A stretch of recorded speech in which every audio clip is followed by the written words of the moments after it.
Advertisement ಮೇಲೆ ನೀವೊಂದು advertisement ನಿಮ್ದು ಅವ್ರು ಹೇಳಿದಾರಲ್ಲ, ಅವ್ರು ಹೇಳಿದ್ದಾರೆ ಅದನ್ನು ಏನಂತ ಹೇಳಿದ್ದಾರೆ. ಸುರೇಶ್ ಕುಮಾರ್ ಹೇಳಿದ್ದಾರೆ ನಿಮ್ಮ ಪರವಾಗಿ ಅವ್ರು ಮಾತಾಡಿದ್ದಾರೆ. ನೀವು ಮತ್ತೆ ಮಾತಾಡ್ತೀರಿ.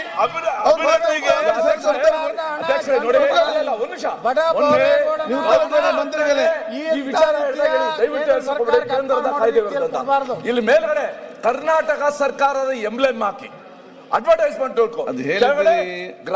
ಪ್ರಕಟಣೆ ಗ್ರಾಮೀಣಾಭಿವೃದ್ಧಿ ಮತ್ತು ಪಂಚಾಯತ್ ಎಲ್ಲಿ ಯಾವ ಮಟ್ಟ ಹೋಗ್ತಾ ಇದೆ ಮಂತ್ರಿಗಳೇ. ಯಾರ ಪುನ್ ದುಡ್ಡು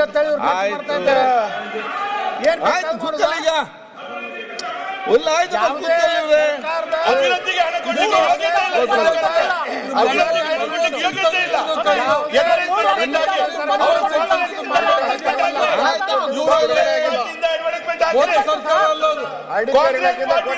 ಹಣ ಬಿಡುಗಡೆ ಆಗಿಲ್ಲ. ನೀವೆಂತ ಅಡ್ವರ್ಟೈಸ್ಮೆಂಟ್ ಕಾಂಗ್ರೆಸ್ ಬರುತ್ತೆ. ಕಾಂಗ್ರೆಸ್ ಪಾರ್ಟಿಯಿಂದ ಬೇಕಾದ್ರೆ ಬೇಡವಾ? ಅಧ್ಯಕ್ಷೆ ಅಧ್ಯಕ್ಷೆ ಇದು ಕೇಂದ್ರ ಮತ್ತೆ ರಾಜ್ಯದ ಎರಡೂ ಪಾಲಿದೆ. ಈಗ ಕೇಂದ್ರ ಸರ್ಕಾರದ ಬಗ್ಗೆ ಈಗ ಅವಹೇಳನೆ ತಂದಿರ್ತಕ್ಕಂಥ ಒಂದು ಇದನ್ನ ಇವರು ಅವಹೇಳನ ಮಾಡಿ ಇವರು ಎಲ್ಲ ಪ್ರಕಟಣೆ ಕೊಡ್ತಾರೆ ಅಂದ್ರೆ ಇವ್ರಿಗೆ ಯಾವ ತರ ಮಾಹಿತಿನ ಸಂದೇಶನ ರಾಜ್ಯಕ್ಕೆ ರಾಷ್ಟ್ರಕ್ಕೆ ಕೊಡ್ತಾ ಇದಾರೆ ಅಂತಕ್ಕಂಥದ್ದು ಇಲಾಖೆ ಇಲ್ಲ. ಅವ್ರ ಪಕ್ಷದ ವತಿಯಿಂದ ಕೊಟ್ಟಿದ್ರೆ ನಮ್ಗೇನ್ ಸಂಶಯ ಇದಿಲ್ಲ. ಅವ್ರ ಇಲಾಖೆನಲ್ಲಿ ಹೆಂಗ್ ಇದನ್ನ ತರ್ಲಿಕ್ಕೆ ಸಾಧ್ಯ? ದಯಮಾಡಿ ವಾಪಸ್ ತಗೋಬೇಕು. ಸರ್ಕಾರದ ಅನುದಾನ ಇದನ್ನ ತೆರಿಗೆ ಹಣನ ಈ ತರ ಎಲ್ಲ ಲೂಟಿ ಮಾಡಬಾರ್ದು ಅಂತ ಇಲಾಖೆ. ಅಧ್ಯಕ್ಷರೇ ಒಂದ್ ನಿಮಿಷ. ಈಗ ಕೇಂದ್ರ ಸರ್ಕಾರದ ವಿರುದ್ಧ ರಾಜ್ಯ ಸರ್ಕಾರದ ಹಣ ದುರುಪಯೋಗ ಮಾಡಿಕೊಂಡು ಈ ರೀತಿ ಅಪಪ್ರಚಾರ ಮಾಡಿದ್ರೆ ಕೇಂದ್ರ ಮತ್ತು ರಾಜ್ಯದ ಒಂದು ಒಳ್ಳೆ ಬಾಂಧವ್ಯ ಹೆಂಗೆ ಉಳಿಲಿಕ್ಕೆ ಸಾಧ್ಯ ಇದೆ?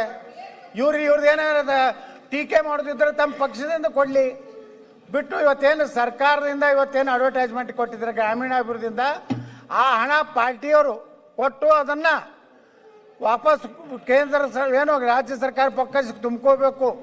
ಇಲ್ಲಾಂದ್ರೆ ಗ್ರಾಮೀಣಾಭಿವೃದ್ಧಿ ಸಚಿವರು ಇದಕ್ಕೆ ಜವಾಬ್ದಾರಿ ಅನ್ನುವಂಥದ್ದನ್ನ ತಾವು ಅವ್ರಿಗೆ ನಿರ್ದೇಶನ ಕೊಡ್ಬೇಕಂತ ನಾವು ವಿನಂತಿ ಮಾಡ್ಕೋತೀನಿ. ಮಾನ್ಯ ಅಧ್ಯಕ್ಷೆ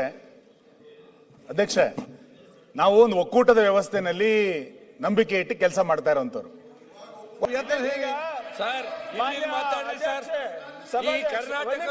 ಕರ್ನಾಟಕದ ಮಾತನಾಡಿದ್ರೆ ಕರ್ನಾಟಕದ ಮಾತಾಡಿ ಸರ್.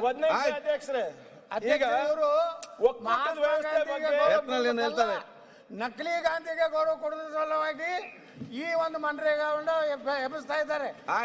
ಇವತ್ತು ಗಾಂಧಿ ಬಗ್ಗೆ ಗೌರವ ಇಲ್ಲ. ಗಾಂಧಿನೇ ದಿನಾಲು ಕೊಲೆ ಮಾಡ್ತಾ ಇದ್ದಾರೆ. ಆದ್ರೆ ಈ ದೇಶದಲ್ಲಿ ನಕಲಿ ಸುನೀಲ್ ಕುಮಾರ್ ಅವರು ಕೆಲಸ